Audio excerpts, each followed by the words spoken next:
Hola a todos, en este vídeo vamos a ver lo que son los vectores y las nociones más fundamentales,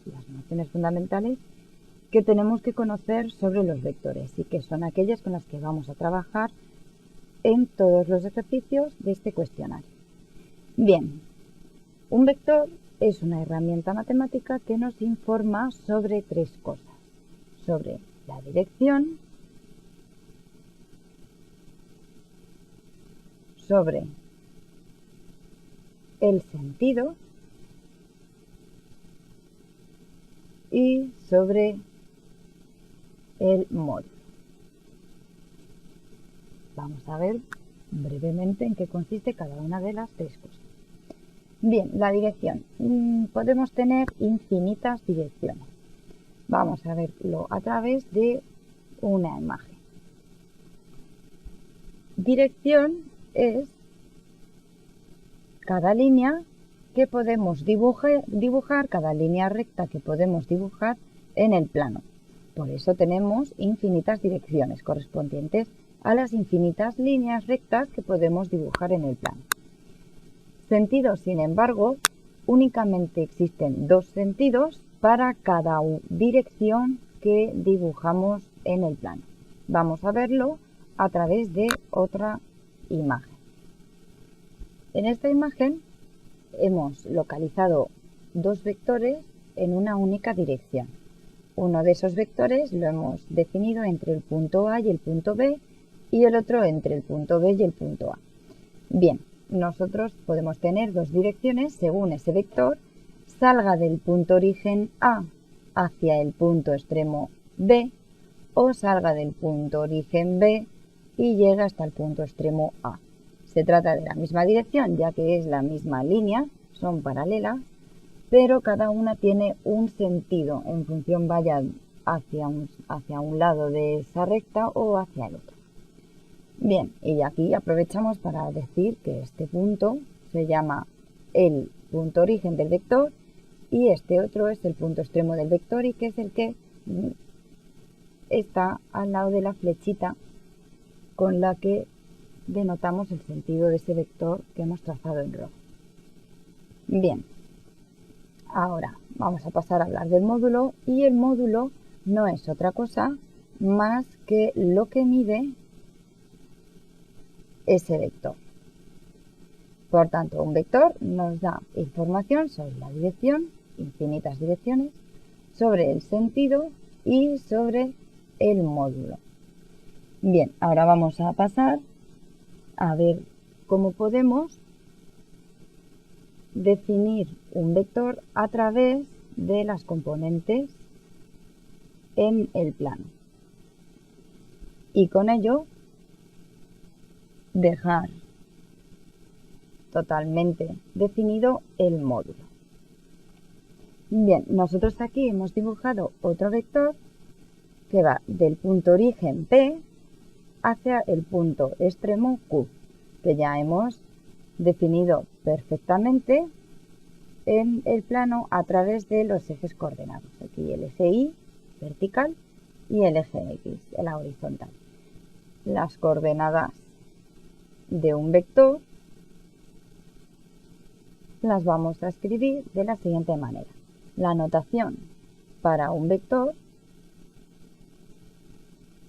es esta: el segmento PQ, y colocaremos una flechita encima de los puntos que están definiendo nuestro vector, y ese vector tendrá dos coordenadas, una coordenada en X y una coordenada en Y. Ahora vamos a ver cuáles son. Las coordenadas en X son las unidades que se desplazan desde el punto origen hasta el punto extremo. Desde el punto origen hacia el punto extremo se desplaza 1, 2 y 3 unidades hacia la derecha. Como es hacia la derecha, será positiva. Si fuera hacia la izquierda, sería negativa. Por tanto, para este vector PQ, la coordenada horizontal, la coordenada en X, es de 3 unidades hacia la derecha, 3 unidades positivas. Bien, y la coordenada en y es el número de unidades que se desplaza para ir del punto origen hacia el punto extremo. Como antes, si las unidades se desplazan hacia arriba, sería positivo. Pero si las unidades se desplazan hacia abajo, como es nuestro caso, serán negativas. Como aquí tenemos este menos 2 unidades hacia abajo. Por tanto, ya hemos definido perfectamente las coordenadas de un vector en un sistema de coordenadas cartesianas. Vamos a ver con una formulita que vamos a poder recordar cómo podemos determinar un vector si nos dan a nosotros el punto P con sus coordenadas X e Y el punto Q con sus coordenadas X e Y. Bien, el vector PQ va a tener las coordenadas que corresponden a la diferencia de la coordenada de Q y de la coordenada de P. Por tanto, la coordenada X del vector PQ será X sub 2 menos X sub 1. Y la coordenada en Y de nuestro vector será las coordenadas en Y del punto Q menos las del punto P. Y sub 2 menos Y sub 1. Esto gráficamente lo podemos ver muy fácil. Lo vamos a ver en la horizontal, nada más.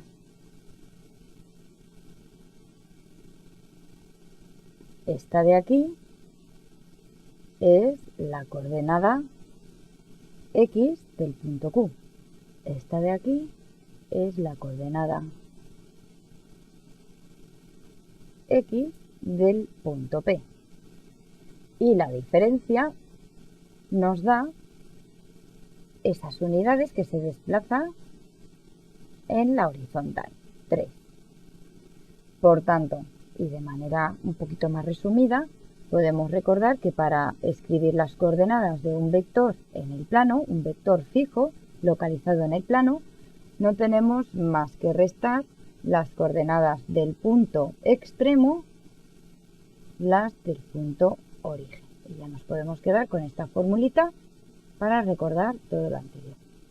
Bien, ahora que ya hemos visto cómo podemos definir las coordenadas de un vector, con las que vamos a definir tanto la dirección, el sentido y el módulo, ahora vamos a ver la forma analítica que nos va a permitir determinar el módulo del vector, que es el tercer aspecto que habíamos visto y que no habíamos finalizado. Vamos a borrar un poquito la pizarra. Bien, y borrada la pizarra, vamos a ver la manera analítica que nos va a permitir determinar la longitud del vector o el módulo. Y nos vamos a ayudar del teorema de Pitágoras. Bien, como veis en el dibujo, nosotros hemos dibujado el vector, hemos dibujado o señalado las coordenadas de cada punto, ya tenemos las coordenadas de nuestro vector, como hemos visto hace nada, y hemos sombreado triángulo rectángulo con el cual vamos a obtener ese módulo de forma analítica. El módulo o la longitud de ese vector realmente es lo que mide la hipotenusa de ese triángulo. Por tanto, el módulo, que lo denotamos como el vector recogido por dos rectas parecidas a las del valor absoluto, o simplemente como PQ, va a ser igual a la raíz cuadrada de los catetos de este triángulo, que no son más que las coordenadas del vector. Esta sería la coordenada menos 2, porque del punto origen al punto extremo se desplaza 2 unidades hacia abajo, y esta la coordenada 3, positivo porque se desplaza hacia la derecha. Bien, la coordenada X va a ser el cateto horizontal. Por tanto, con el teorema de Pitágoras, ese cateto al cuadrado, más el otro cateto, que es la coordenada en y de ese vector, y resolviendo nos daría la longitud o el módulo de este vector, que sería 9 más 4, pues en este caso una raíz no exacta. Bien, una vez que ya hemos definido y representado perfectamente un vector fijo, un vector bien localizado en el plano, vamos a ver otro tipo de vectores que se llaman vectores libres. Ya hemos visto cómo podríamos definir en el plano un vector fijo, un vector localizado entre dos puntos, pues por ejemplo entre el punto A y el punto B.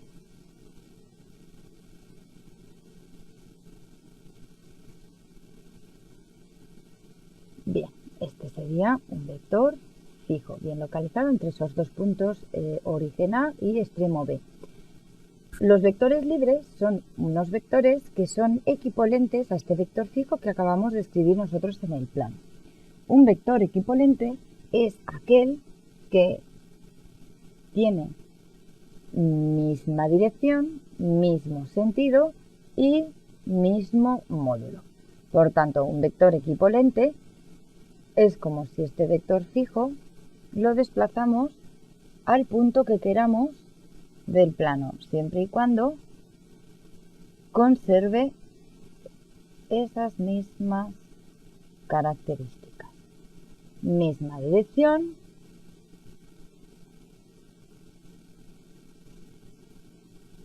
mismo sentido y mismo módulo. Por tanto, yo puedo tener infinitos vectores equivalentes.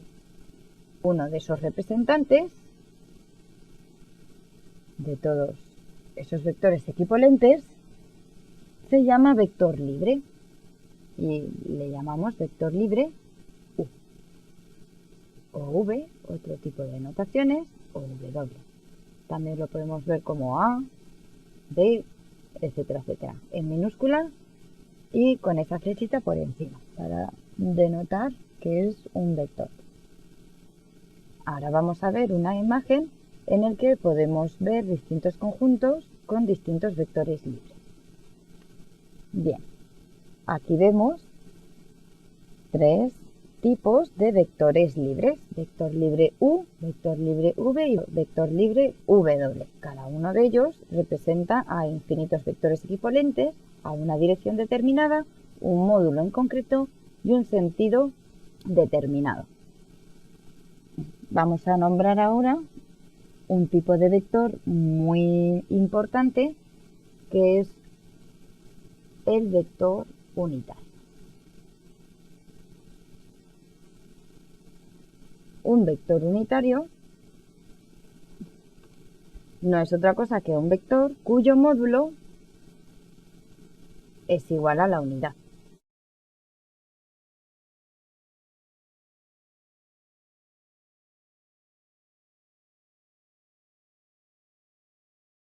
Muchas veces es importante el convertir un determinado vector en un vector unitario. Normalmente los vectores unitarios se utilizan mucho porque hay veces que solamente necesitamos tener la información acerca de la dirección y el sentido, y no del módulo. Por tanto, muchas veces lo que necesitamos es un vector unitario para que nos informe sobre dirección y sentido. Y para ello podemos coger cualquier vector que tenga esa dirección y sentido que nosotros queremos comunicar y normalizar. Normalizar un vector no es otra cosa que transformarlo en un vector unitario de tal manera que mantenga dirección y sentido. Para normalizar un vector, lo único que tenemos que hacer es dividir las coordenadas de ese vector entre el módulo de ese vector. Haciendo esto, normalizamos un vector. Para normalizar ya hemos visto que tenemos que dividir las coordenadas de nuestro vector entre su módulo. Para ello simplemente vamos a decir que siendo las coordenadas del vector u, la coordenada x y la coordenada y dividimos entre un número cualquiera, pues por ejemplo n, queda dividido de la siguiente manera: x partido n e y partido por n. Por ejemplo, vamos a normalizar el vector 3 menos 2, que sería en nuestro sistema de ejes coordenados, pues bien, coordenada 3, pues 3 unidades a la derecha. Coordenada menos 2, 2 unidades hacia la izquierda. Por tanto, ese vector u, cuyo módulo no es la unidad, hemos dibujado un vector libre cualquiera. Nosotros lo hemos colocado posicionándolo en el punto origen, simplemente para verlo. Podríamos haberlo puesto en cualquier otro lado del plano, ya que es un vector libre. Bien, en este caso, que vamos a utilizar como ejemplo para normalizarlo, pues simplemente tendríamos que determinar el módulo de ese vector, que nos sale lo que hemos visto antes, 9 más 4, 3. Por tanto, el vector unitario nos quedaría, vamos a denotarlo pues como A, porque es diferente, como 3 raíz de 13 menos 2 raíz de 13.